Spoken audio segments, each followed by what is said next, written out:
अस्सलाम वालेकुम, welcome back to my channel. कैसे हैं आप सब? आई होप आप सब ठीक होंगे। अच्छा जी, आज की वीडियो में मैं आपको ग्रे कवरेज करना बताऊंगी, साथ साथ अपने ब्लैक बालों को किस तरीके से आप ब्राउन में लेकर जाएंगे वो भी इस वीडियो में बताऊंगी। सबसे पहले मैं 4.0 ले रही हूँ। 4.0 की क्वांटिटी जो है वो आपके सामने है मेजरिंग स्केल पर।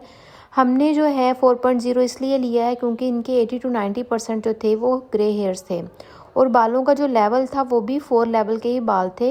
3 to 4 लेवल के इनके बाल थे, लेकिन इन्हें अपने बालों में ब्राउन शेड चाहिए था, नेचुरल ब्राउन, क्योंकि इन हेयर्स पर हमने आगे जाके हाइलाइट्स करनी है ऐश ग्रीन में।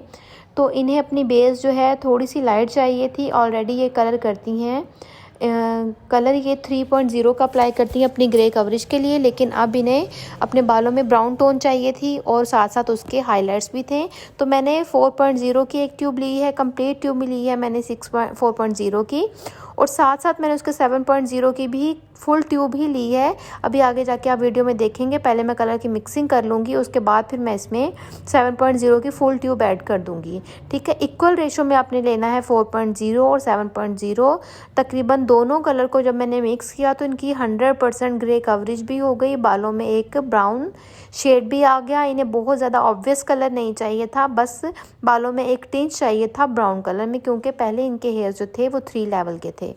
इनमें आगे जाके हमने हाइलाइट्स करनी है ऐश ग्रीन कलर के, और फॉयल में हाइलाइट्स करेंगे। अगर आपके किसी क्लाइंट का बजट कम है तो किस तरीके से आप उनको हाइलाइट्स कर सकते हैं जिससे फुल हेड भी कवर हो जाए और पूरे बालों में हाइलाइट्स नज़र भी आए और आपके फॉयल भी हैं उसमें कम लगते हैं। यहाँ पर आप देख रहे हैं मैंने 7.0 की पूरी ट्यूब जो है वो यहाँ पर ऐड कर दी थी। ठीक है, उसको ऐड करने के बाद उसमें इक्वल क्वांटिटी में ही आपने इक्वल रेशो के साथ उसमें डेवलपर ऐड करना है। जितनी क्वांटिटी आपकी ट्यूब की होगी उतनी ही क्वांटिटी आपके डेवलपर की भी होगी। यहाँ पर मैंने मज़ीद डेवलपर ऐड किया है इक्वल क्वांटिटी में। अगर हमारी 160 ml की एक ट्यूब है तो टोटल हमारा 120 ml की ट्यूब हो जाएगी, और 120 ml ही हमने इसमें डेवलपर ऐड करना है क्योंकि ग्रे कवरेज है और हमें हल्का सा बालों में ब्राउन का टिंच भी चाहिए, तो उसके लिए हमने 20 वॉल्यूम यूज़ किया है।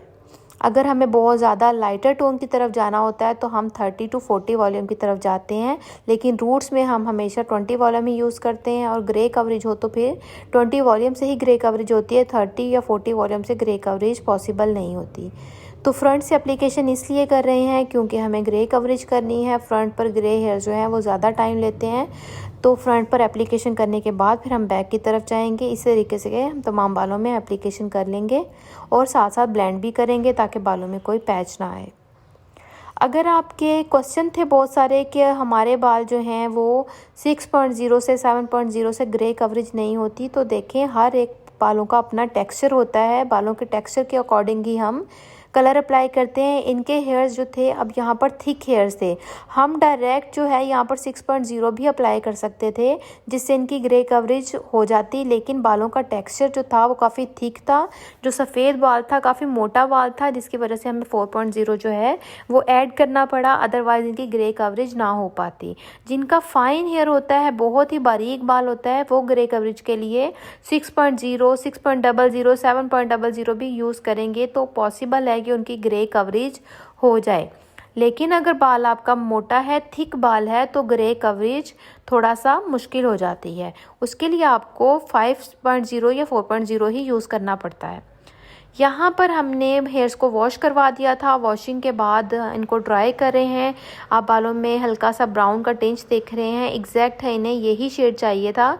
ठीक है, और ग्रे कवरेज भी हमारी 100% हो गई। फ्रंट से भी आपको हेयर्स दिखा रहे हैं। अब हम अपना डी कलर बनाएंगे। बालों को कट डाउन करने के लिए, हाईलाइट्स करने के लिए हमने 1:2 की रेशो से अपना डी कलर बनाना है। मटेरियल कैसे रेडी कर रही हूँ, 2 स्कूप लिए हैं मैंने पाउडर के। ये स्ट्रॉन्ग पाउडर है प्री मोड का, प्री मोड का ही मैं डेवलपर ऐड कर रही हूँ। यहाँ पर मैं 40 वॉल्यूम यूज़ कर रही हूँ बालों का कट डाउन करने के लिए, क्योंकि बालों का टेक्सचर जो है वो काफ़ी थिक है और बालों में पहले ये अपने कलर अप्लाई करती रही हैं। इस वजह से हम इसमें 30 वॉल्यूम नहीं यूज़ करेंगे, लेकिन मोस्टली मैं 30 वॉल्यूम ही यूज़ करती हूँ डी कलर बनाने के लिए, क्योंकि हम सेफ साइड पर रहते हुए ही अगर अपना मटीरियल बनाएं तो ज़्यादा बेस्ट होता है। लेकिन यहाँ पर डायरेक्ट 40 वॉल्यूम से इसलिए बनाया गया है क्योंकि बालों का टेक्सचर ठीक है, बाल फाइन नहीं है। अगर आपके बाल बहुत फाइन हैं बारीक बाल है बहुत ज़्यादा, तो उसके लिए आप 30 वॉल्यूम यूज़ कर सकते हैं। इजीली आपका कट डाउन हो जाएगा, 9 to 10 लेवल तक आपका कट डाउन हो जाएगा। लेकिन यहाँ पर हमें 10 लेवल तक का कट डाउन चाहिए था। इन्हें ऑब्वियस जो है बिल्कुल अपनी ऐश ग्रीन में ही हाईलाइट्स चाहिए थी, तो उसके लिए हमने इनका क्या किया, इनको हमने 40 वॉल्यूम के साथ इनका डी कलर बनाया। अब आप अप्लाई करने का तरीका देखें, हम किस तरीके से इनका जो फॉइल जो है वो अप्लाई करेंगे। हमने दोनों साइडों से पहले पार्टीशन कर ली, बालों को हमने 5 सेक्शन में डिवाइड किया है। 2 सेक्शन हमने बैक से लिए हैं और फ्रंट पर हमने 3 सेक्शन बनाए हैं, ठीक है। तो जो हमने बैक से लिया था उसमें से हमने अपनी वीविंग कर ली है। वीविंग टेक्निक आपको पता होगा किस तरीके से करते हैं, नहीं तो आगे वीडियो में मैंने आपको बताया कि वीविंग किस तरीके से करते हैं। बारीक सा स्लाइस लेना है आपने, 1/2 इंच का स्लाइस लेना है, उसमें से आपने टेल कॉम्ब के साथ वीविंग कर लेनी है। और जो आपकी नेक पर नीचे वाले बाल होंगे उन पर आपने मटेरियल अप्लाई करना है, जो ऊपर वाले बाल होंगे उनको आपने ऊपर ऐड करके उनको क्लोज़ कर देना है। इस तरीके से हमने अपने फॉइल को क्लोज़ कर देना है। अब दोबारा मैं आपको बताऊँगी किस तरीके से हमने वीविंग की है। हम अपना नेक्स्ट जो है वो सेक्शन वो ओपन करेंगे, उसमें मैं आपको दिखाऊंगी कि आपने किस तरीके से वीविंग करनी है। ये हमने नेक से लिया, अब हम कान के पीछे वाला जो सेक्शन है वो ले रहे हैं। आप देख रहे हैं कितना बारीक मैंने स्लाइस लिया है, बस इतना ही बारीक स्लाइस लेना है। और इसमें से भी मैं इस तरीके से वीविंग कर रही हूँ और ऊपर वाले बालों को मैं बंद कर दूँगी। जो नीचे वाले बाल होंगे, ये वाले हेयर जो हैं, इन पर मैं मटेरियल अप्लाई करूँगी और फॉइल के साथ इसको क्लोज़ कर दूँगी।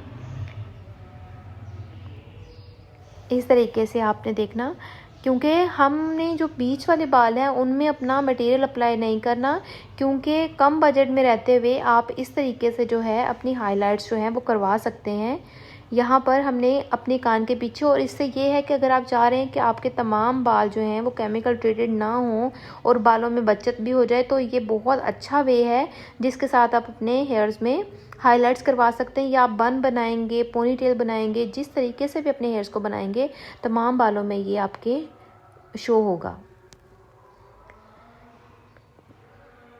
उसी तरीके से हमने नेक साइड से भी अपनी वीविंग कर ली। नेक से एक स्लाइस लेना है आपने, 1/2 इंच का स्लाइस लेना है, बस उस स्लाइस पर आपने अपने मटेरियल अप्लाई कर देना है और फॉइल के साथ उसको बंद कर देना है।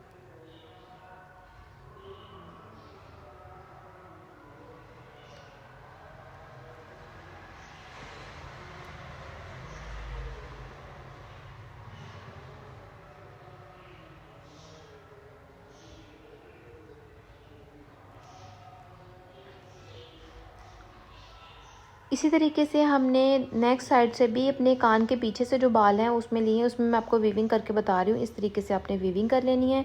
ऊपर वाले बालों को आपने बंद कर देना है, जो बाकी बाल नीचे रह जाएंगे उनमें आपने मटेरियल अप्लाई करना है और फॉइल के साथ उसको बंद कर देना है। और आप कोशिश किया करें जब भी आप डी कलर अप्लाई करें तो अपनी रूट्स में कलर अप्लाई ना किया करें।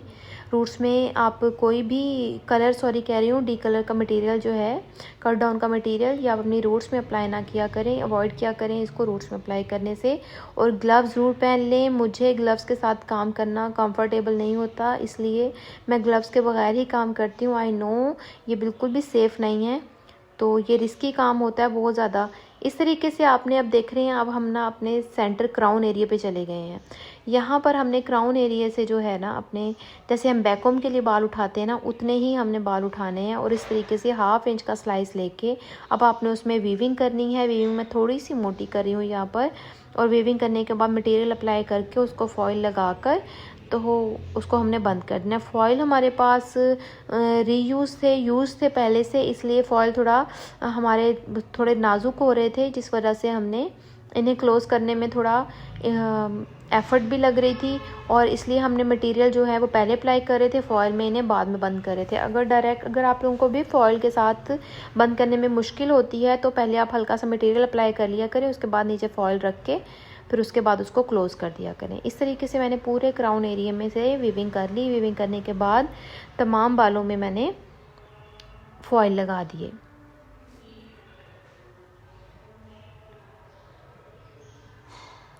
इस तरीके से हमने ऊपर से जो फ्रंट के सेक्शन लिए हैं, फ्रंट पर तकरीबन हम तमाम बालों में ही अपने वीविंग करेंगे और तमाम बालों में ही फॉइल अप्लाई करेंगे। इस तरीके से बैक का मैंने आपको बता दिया। बैक पे बाकी जो हेयर थे उन्हें हमें बंद कर दिया, उनमें बिल्कुल कोई मटेरियल अप्लाई नहीं करना, कुछ नहीं करना। आप देखेंगे कि जब हम हेयर्स ओपन करेंगे तो तमाम बालों में जो है वो एक जैसा रिज़ल्ट होगा, एक जैसे सब बालों में कलर होगा, ऐसा नहीं फील होगा कि कहीं से हाइलाइट्स किए हैं कहीं से नहीं, ऐसा नहीं लगेगा। तमाम बालों में हाइलाइट्स इनके शो होंगे। फ्रंट पर हमने सेक्शनिंग कुछ इस तरीके से की थी कि हमने क्राउन एरिया को अलग कर लिया था और साइड्स के क्राउन हिस्से को अलग कर लिया था और उनको अलग करके फिर उनमें फॉयल अप्लाई किए थे हमने। इस तरीके से फॉयल अप्लाई हो गए थे। उसके बाद फिर हमने वेट किया तकरीबन 40 to 50 मिनट। हमने इसकी ब्लेंडिंग भी की है बीच बीच में, और जहाँ पर हमें ज़रूरत महसूस हुई वहाँ पर हमने दोबारा से भी अपना डी कलर अप्लाई किया, क्योंकि ब्लेंड करना ज़रूरी है, अदरवाइज़ पैच आ जाते हैं और ऑरेंज पिगमेंट बहुत ज़्यादा नज़र आता है। इस वजह से यहाँ पर हमें 10 लेवल के बाल जहाँ पर मिल गए वो फॉयल मैंने ओपन कर दिया और उनको वॉशिंग करवाना स्टार्ट कर दिया। इस तरीके से जिस तरीके से आप लगाना शुरू करते हैं, हमने नए पेरी से लगाना शुरू किया था तो पहले मैंने वो वाले फॉयल ओपन करना शुरू किए जहाँ पर मैंने पहले कलर अप्लाई किया था। बस इस तरीके से हमने अपने तमाम फॉइल्स को पहले चेक कर लेना है। मैं तमाम फॉइल्स ओपन करके देख रही हूँ, जहाँ पर ज़रूरत है उन्हें वापस से बंद कर रहे हैं, और जो ऑलरेडी कट डाउन हो चुका है उनको हम ओपन कर रहे हैं और उनकी वॉशिंग स्टार्ट करवा रहे हैं। और जहाँ पर मुझे ज़रूरत महसूस हुई वहाँ मैंने दोबारा से 20 वॉल्यूम के साथ मटेरियल बना के अप्लाई किया, क्योंकि फ्रंट पर मुझे ऐसा फील हो रहा था कि वहाँ पर अभी ऑरेंज पिगमेंट बहुत ज़्यादा ऑब्वियस था। अब आप देख रहे हैं कि वॉशिंग के बाद इनको ऑरेंज पिगमेंट नहीं आया, कोई भी ऐसा कॉपर टोन नहीं निकली, क्योंकि मैंने इनके कट डाउन के मटेरियल में 1 से 2 इंच ब्लू कलर ऐड कर दिया था, जिसकी वजह से डी कलर के साथ साथ ही इनके बाल जो थे वो न्यूट्रलाइज हो गए थे। अगर आप अपने बालों में अप्लाई नहीं करेंगे तो आपके बालों में से ऑरेंज रेड पिगमेंट निकलेगा ही। अगर आप उसमें थोड़ा सा ब्लू कलर ऐड कर देंगे, सिर्फ 1-2 इंच के बराबर, तो फिर उसके साथ ये होगा कि आपके कट डाउन के साथ साथ ही आपके बाल जो हैं वो न्यूट्रलाइज हो जाएंगे। तो यहाँ पर इनकी वॉशिंग करवा ली। वॉशिंग के बाद मैंने यहाँ पर इनको शैम्पू नहीं करवाया, जस्ट मैंने इनके बालों में से अच्छे से मटेरियल निकाल दिया। मटेरियल निकालने के बाद फिर यहाँ पर इनकी टोनिंग करेंगे। टोनिंग के बाद फिर हम इनको मास्क अप्लाई करेंगे।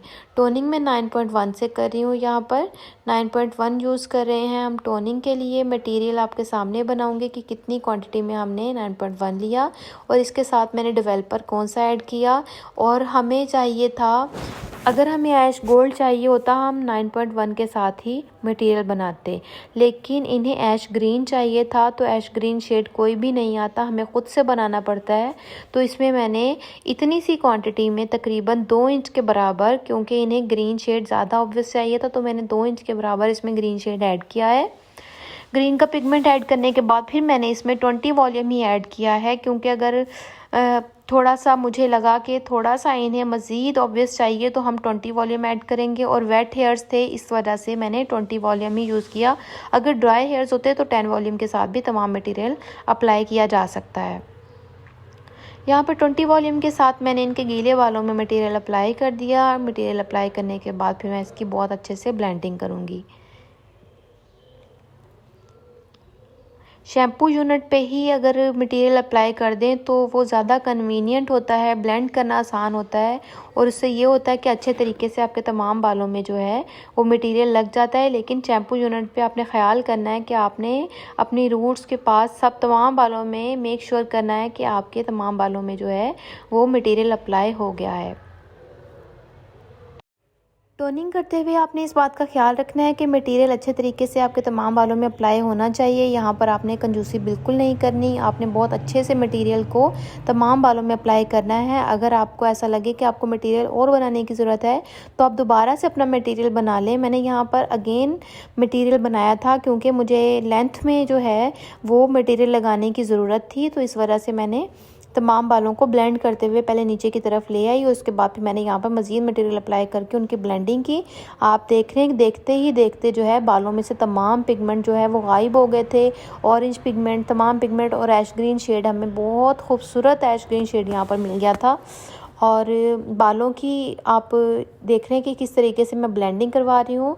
हल्का सा मैंने वाटर का शावर किया और उसके बाद फिर बालों की ब्लेंडिंग की, ताकि कोई भी ग्रीन का पैच या किसी किस्म का भी कोई पैच ना बालों में आ जाए। और यहाँ पर इसकी वॉशिंग करवा रहे हैं। वॉशिंग करवाने के बाद फिर हम इस पर प्रोटीन करेंगे। प्रोटीन अप्लाई करने के बाद जब फाइनल रिज़ल्ट होगा वो मैं आपके साथ शेयर करूँगी कि किस तरीके से इनका फाइनल रिज़ल्ट आया। ये पोनी बनाएंगी, बाल बांधेंगी, खोलेंगी, हर तरीके से इनकी जो हाइलाइट्स हैं वो प्रोमिनेंट होंगी। ऐसा फील नहीं होगा बिल्कुल भी कि इन्होंने अपने कंप्लीट हेयर्स में हाइलाइट्स नहीं करवाए हुए। वॉशिंग आपने अच्छे से करवानी है। यहाँ पर वॉशिंग करवाने के बाद फिर मैंने इन्हें यहाँ पर कलर लॉक जो है पीएच बैलेंस शैम्पू यूज़ किया। शैम्पू यूज़ करने के बाद फिर इनको प्रोटीन किया। यहाँ पर वॉशिंग कंप्लीट हो गई थी। वॉश कंप्लीट करवाने के बाद भी आप देख रहे हैं कि गीले बालों में भी ऐश ग्रीन का टोन आ रहा है, क्योंकि बालों में ऑरेंज और जो कॉपर के पिगमेंट थे सारे ख़त्म हो गए थे। वैसे भी जो ग्रीन कलर होता है वह ऑरेंज को और रेड को किल करता है। तो ग्रीन कलर हमने ऐड किया था, कुछ उसमें ऐश का पिगमेंट था 0.1 का, तो उसकी वजह से हेयर्स को अलग से न्यूट्रलाइज करने की ज़रूरत नहीं पड़ी। हमने उसी के साथ ही बालों को टोनिंग भी कर ली, न्यूट्रलाइज भी कर लिया। इस तरीके से आपने फिर बालों में लास्ट में हमने इनमें प्रोटीन का मास्क ऐड किया है। प्रोटीन का मास्क अप्लाई करने के बाद हैंड्स के साथ ही तमाम बालों को हम टेंगल फ्री कर लेते हैं। इस तरीके से आपके हेयर्स जो हैं वो डैमेज भी नहीं होते, ब्रेक भी नहीं होते और जो हैं वो सेफ़ रहते हैं। इस तरीके से हमने मास्क को अप्लाई करने के बाद इसकी ब्लेंडिंग की, 10 मिनट के लिए इसको छोड़ दिया। 10 मिनट छोड़ने के बाद फिर हमने इन बालों की वॉशिंग करवाई। और हमारे क्लाइंट को यहाँ पर जल्दी थी, जिसकी वजह से हम इनका एंड रिज़ल्ट जो है वो रिकॉर्ड नहीं कर पाए। क्लाइंट जो थी हमारी वो गीले बालों के साथ ही चली गई थी, जिसकी वजह से हम इनका एंड रिज़ल्ट जो है ड्राई करने के बाद, स्ट्रेटनिंग करने के बाद रिकॉर्ड नहीं कर पाए। अदरवाइज़ हम जो अपने क्लाइंट को जो भेजते हैं वो ड्राई करने के बाद और स्ट्रेटनिंग करने के बाद ही भेजते हैं, लेकिन इनको जल्दी थी जिसकी वजह से ये इसी तरीके से गीले बालों के साथ ही वापस चली गई थी।